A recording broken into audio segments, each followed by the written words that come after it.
नमो अरिहंताणम नमो सिद्धाणम नमो आर्याणम नमो उपजायणम नमो लोहे सव्वसावणम मंगलम भगवान वीरो मंगलम गौतमो गणी मंगलम कुंद कुंदार्यो जैन धर्मोस्तु मंगलम सर्वमंगलम मांगल्यम सर्वकल्याणकारकम प्रधानम सर्वधर्माणम जैनम जयतु शासनम।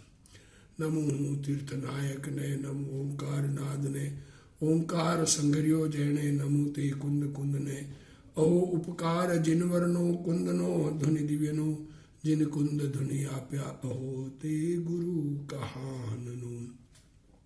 मंगलमय मंगल करण वीतराग विज्ञान नमो ताहि ताते जाहि भदे अरहंतादि महान करि मंगल मंगल महा ग्रंथ करण को काज जाते मिले समाज सब पावे निज पद राज। मोक्ष मार्ग प्रकाशन गुरुदेव श्री के प्रवचन पूज्य कांजी स्वामी के स्वाध्याय चल रहा है अपना। अरिहंत और सिद्धों का स्वरूप हमने स्वाध्याय किया। अरिहंत परमात्मा बनने की विधि बताई, कैसे बनते हैं। अरिहंत परमात्मा ग्रस्तपना छोड़कर मुनि होकर बनते हैं और फिर अरिहंत दशा से 4 घातिया कर्म नष्ट होने पर अरिहंत बनते हैं और फिर बाकी के अघातिया कर्म नष्ट होने पर सिद्ध बनते हैं। यहाँ तक की बात हुई। सिद्धों का स्वरूप जानकर आत्मा का अनुभव करना, सिद्ध और आत्मा में कोई भेद नहीं है ऐसा स्वरूप समझना, इतनी बात की।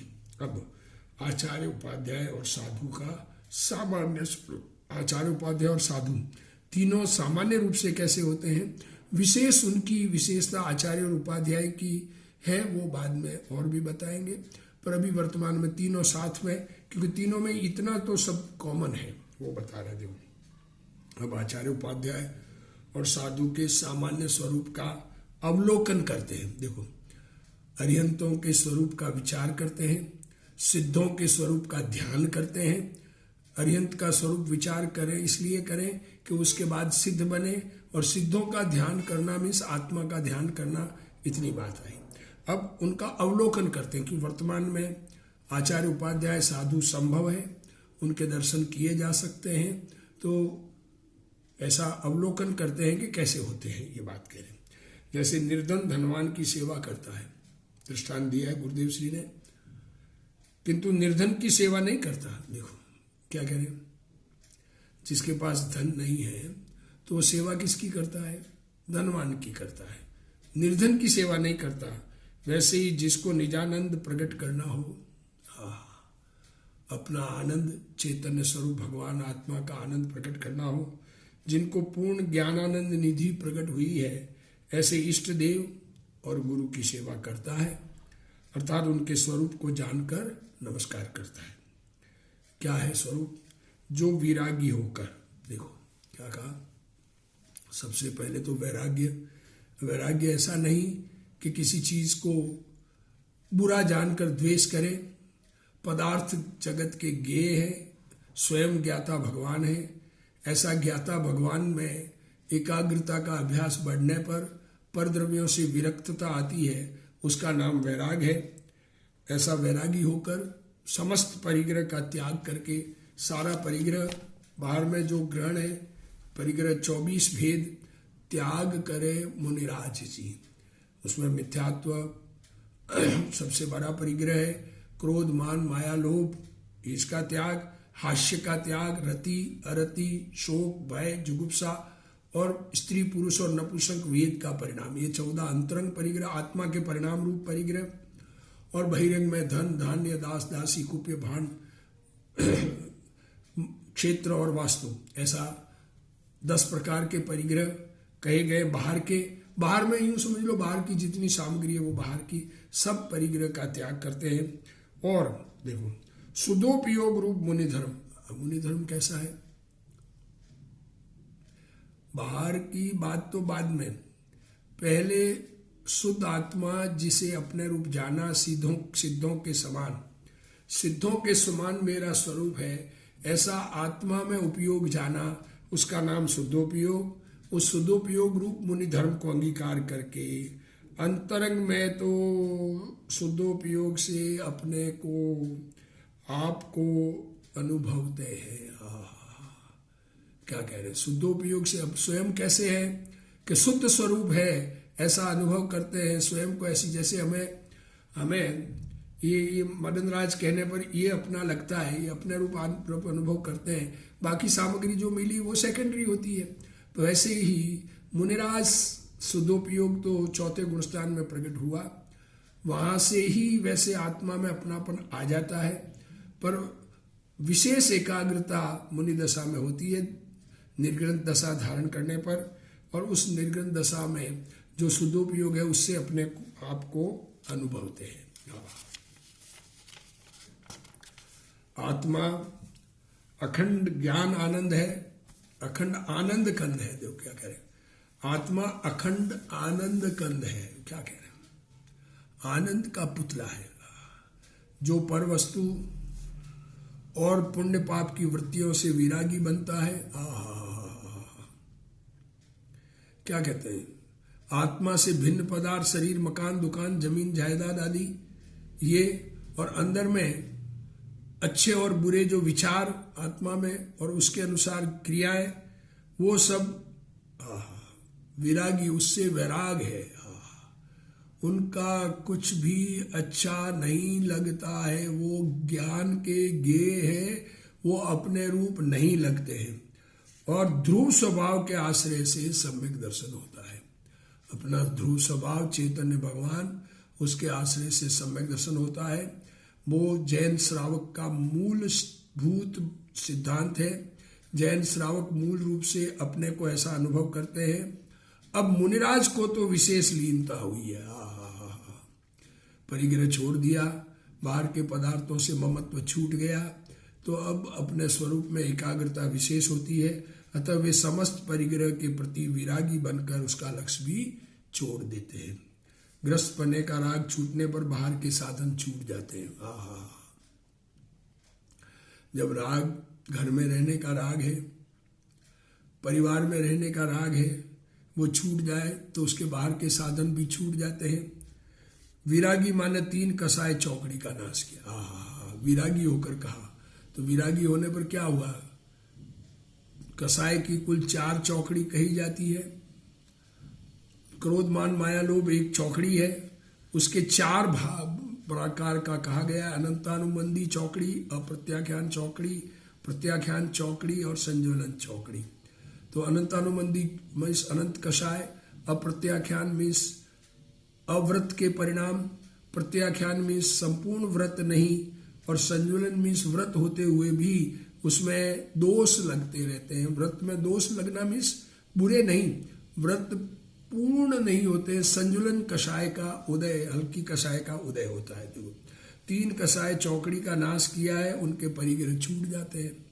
सम्यक दर्शन होने के बाद विरागी बनते हैं, अर्थात परिग्रह छूट जाता है। व्यवहार रत्नत्रय वह अशुद्ध उपयोग है। क्या कह रहे? 5 महाव्रत आदि का जो राग है वो उपयोग की अशुद्धता है। आत्मा की निर्विकल्प प्रतीति, आत्मा आकुलता रहित आत्मा का स्वरूप है, सुख है आत्मा में, ऐसा प्रकट हो सकता है। तो निर्विकल्प, विकल्प नहीं, किसी प्रकार का कोई परिवर्तन का भाव नहीं दुनिया में, ऐसी प्रतीति आत्मा की जिसमें से कुछ भी ऐसा परिवर्तन का भाव नहीं है, ऐसा आत्मा, और स्वयं का अनुभव ऐसा स्वसंवेदन ज्ञान, और निर्विकल्प फिर विकल्प रहित, आकुलता रहित अपने में उपयोग लग जाना, वह शुद्ध उपयोग है, वह मुनि धर्म है। इस प्रकार अंतरंग में शुद्ध उपयोग द्वारा स्वयं अपने आप को अनुभवते हैं, खुद को ऐसा स्वीकार करते हैं, ऐसा फीलिंग में है। मुनि के, देखो अब और खुलासा कर रहे हैं गुरुदेव जी, मुनि के स्त्री, पुत्र, लक्ष्मी आदि का लक्ष्य छूट गया है। कोई लक्ष्य नहीं है। त्याग करके मुनि बन गए तो घर परिवार का क्या हुआ होगा, उनका कैसे चलन होगा, इसकी कोई चिंता नहीं होती। अतः उनके उस प्रकार का परिग्रह भी नहीं होता। पर वस्तुओं की आसक्ति थी, वो आसक्ति छूट जाने पर बाह्य निमित्त स्वयं स्वतः छूट जाते हैं। मुनि की बाह्य अभ्यंतर निर्ग्रंथ दशा होती है। अंतरंग और बहिरंग पूर्ण रूप से निर्ग्रंथ। मुनि निर्ग्रंथ होते हैं। निर्ग्रंथ ही नमस्कार योग्य है, जिनके कोई ग्रंथि नहीं है, कोई पदार्थ बाहर का नहीं है। नग्न दिगंबर दशा सहज होती है। पुण्य पाप रूप वृत्तियों की उत्पत्ति नहीं होती। वह शुद्धोपयोग रूप मुनि धर्म है, उसे अंगीकार करते हैं। ऐसा शुद्धोपयोग रूप मुनि धर्म अंगीकार करते हैं। यहाँ नग्न दशा अंगीकार करते हैं ऐसा नहीं कहा। परिग्रह छूट गया तो नग्न दशा ही होगी ऐसा नहीं कहा। वह तो सहज होती है, ऐसा मुनि का स्वरूप है। आचार्य के भी बहुत प्रकार है। ब्राह्मणों में आचार्य कान, आचार्य, उपाध्याय और साधु। तो आचार्य दुनिया में बहुत प्रकार के होते हैं। ब्राह्मणों के आचार्य होते हैं, परंतु वह आचार्यपना यथार्थ नहीं है। ब्राह्मणों के होते हैं विद्वान आचार्य होते हैं। आचार्य की परीक्षा देके आचार्य बनते हैं। यहाँ तो कहते हैं जिनको शुद्धोपयोग रूप मुनिपना हुआ हो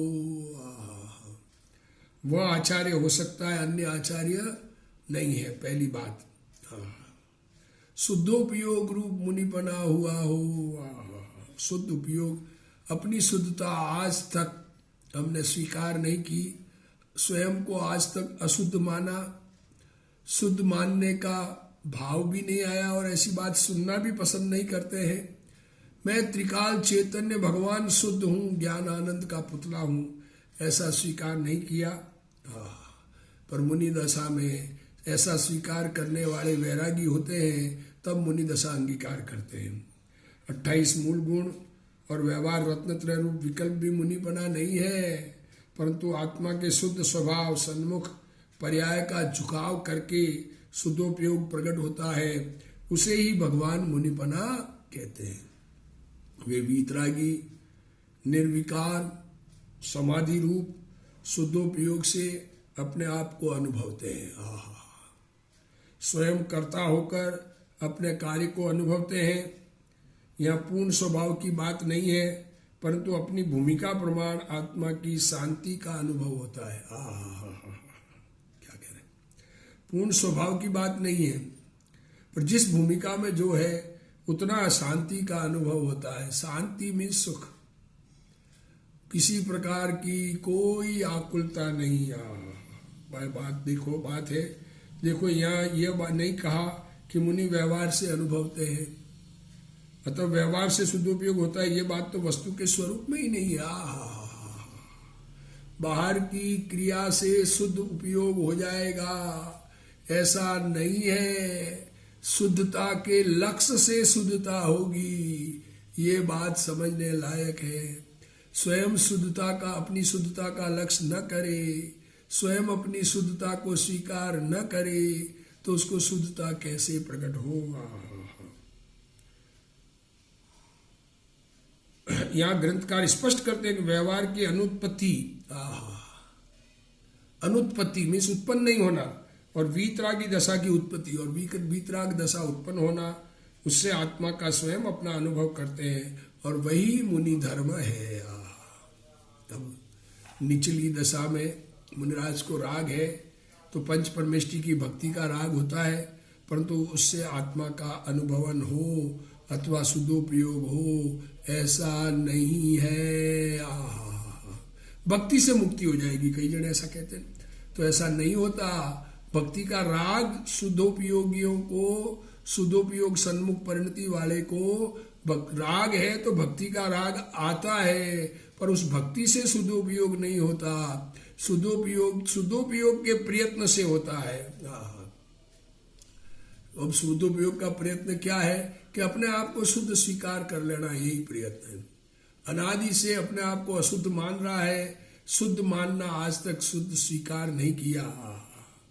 राग करते करते वीतरागता नहीं होती, जहर खाते खाते अमृत की डकार नहीं आती।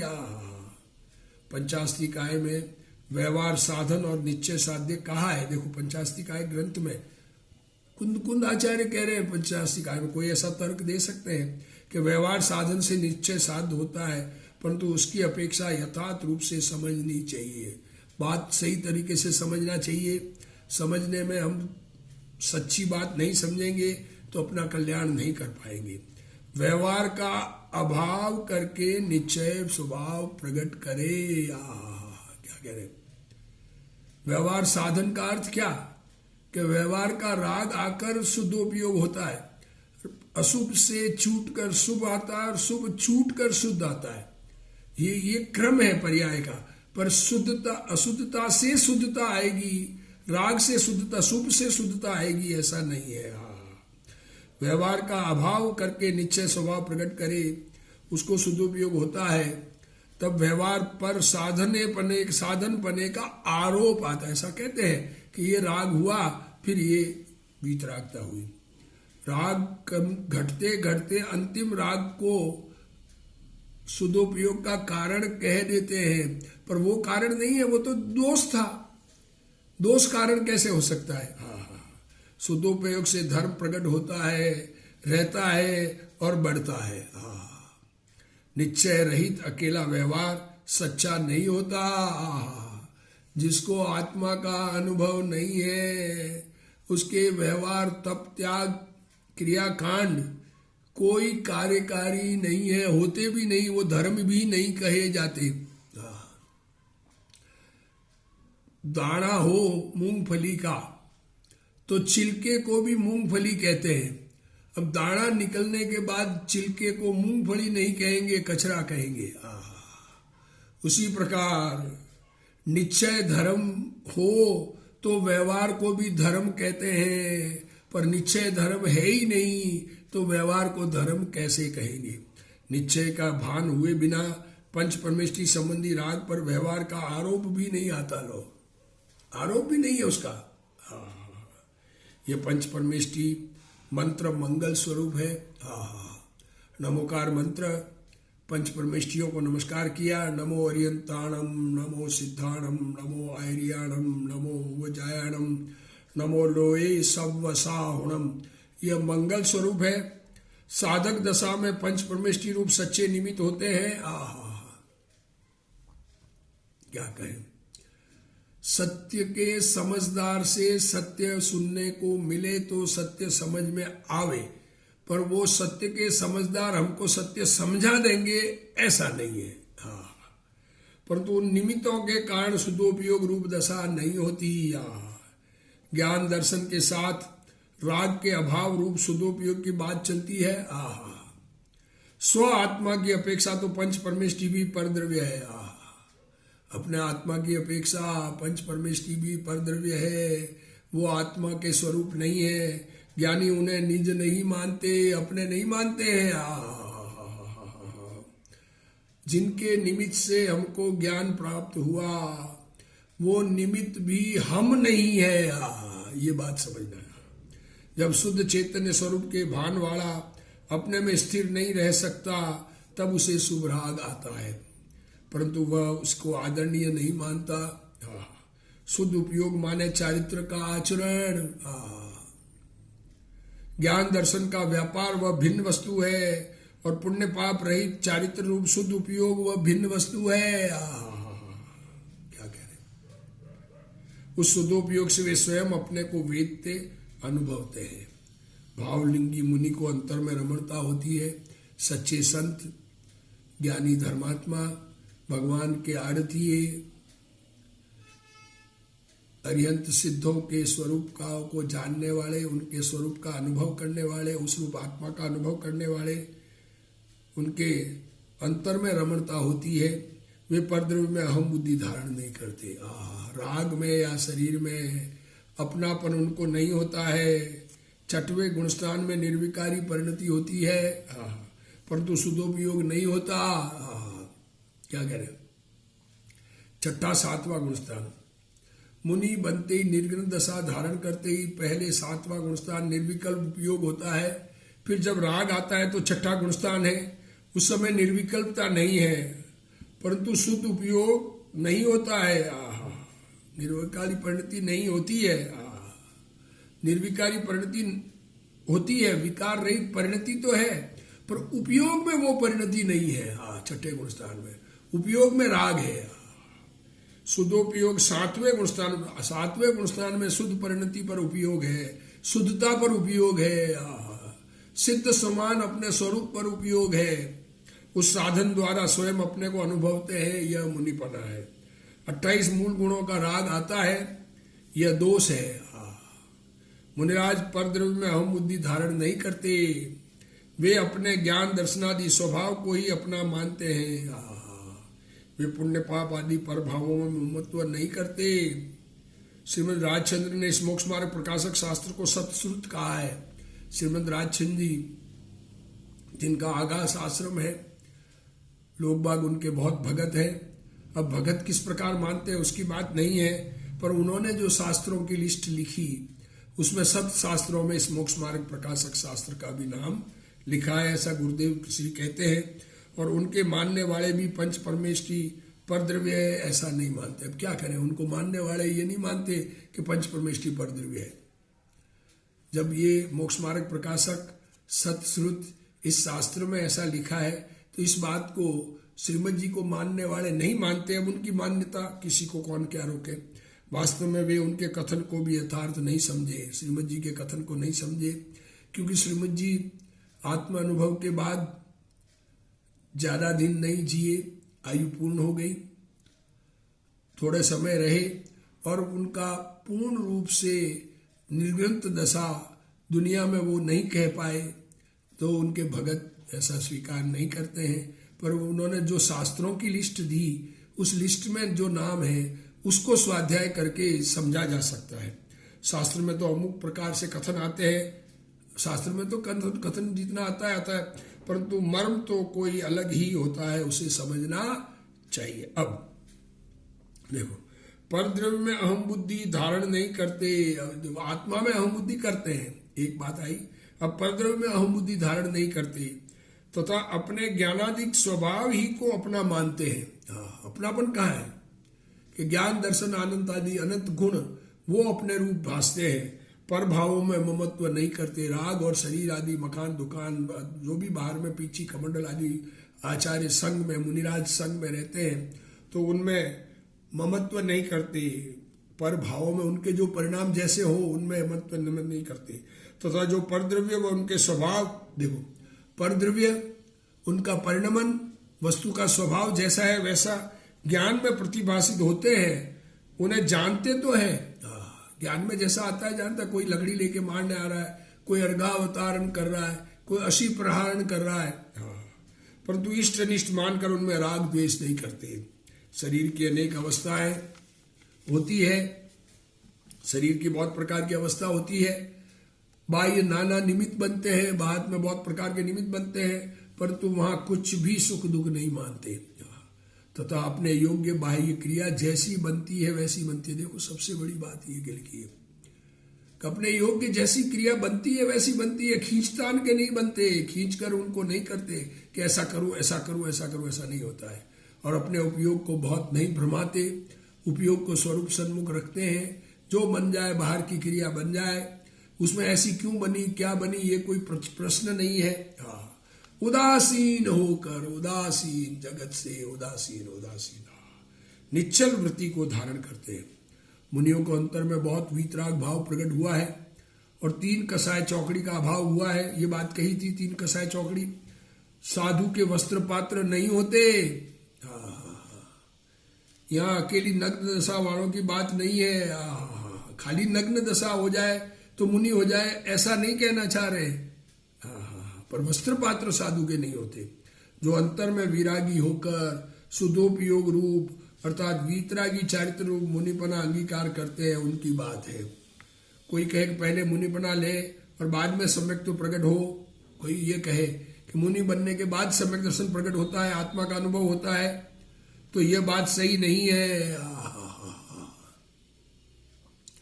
आत्मा को जाने बिना मुनिपना नहीं होता है, सम्यक्त्व के बिना सच्चा साधुपना होता नहीं है, सच्ची दृष्टि बिना सच्चा मुनिपना होता ही नहीं है।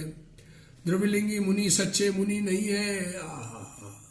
आत्मा के अनुभव बिना मुनिपना ले लिया और बाहर से कठोर चारित्र का पालन करे तो वो मुनिपना वास्तविक नहीं है। दुनिया पूज सकती है उसको, उसमें कोई दो राय नहीं है, पर उस पूजने से वो वास्तविक मुनि बन जाएंगे ऐसा नहीं है। किसी और की पूजा से कोई बड़ा बनता है ऐसा नहीं है। सबसे पहले सम्यक दर्शन होना चाहिए। सबसे पहले सच्ची दृष्टि, सम्यक दर्शन कहो, सच्ची दृष्टि कहो, आत्मा का अनुभव कहो। सुख भाव भी छोड़ने योग्य है। मैं शरीर वाणी आदि की क्रिया नहीं करता, मैं तो ज्ञान स्वभावी हूं, ऐसा भान तो साधु होने से पूर्व ही होना चाहिए। क्या हो रहा है? ये शरीर मन वाणी मेरा नहीं है, ये क्रिया मैं नहीं करता हूं, मैं तो ज्ञानानंद स्वभावी हूं, ऐसी समझ तो मुनि होने से पहले होना चाहिए। तत्पश्चात विशेष राग घटाकर अंदर में लीनता करते हैं। अकेली नग्न दशा को अथवा बाह्य लिंग को मुनिपना नहीं कहते। क्या कह रहे?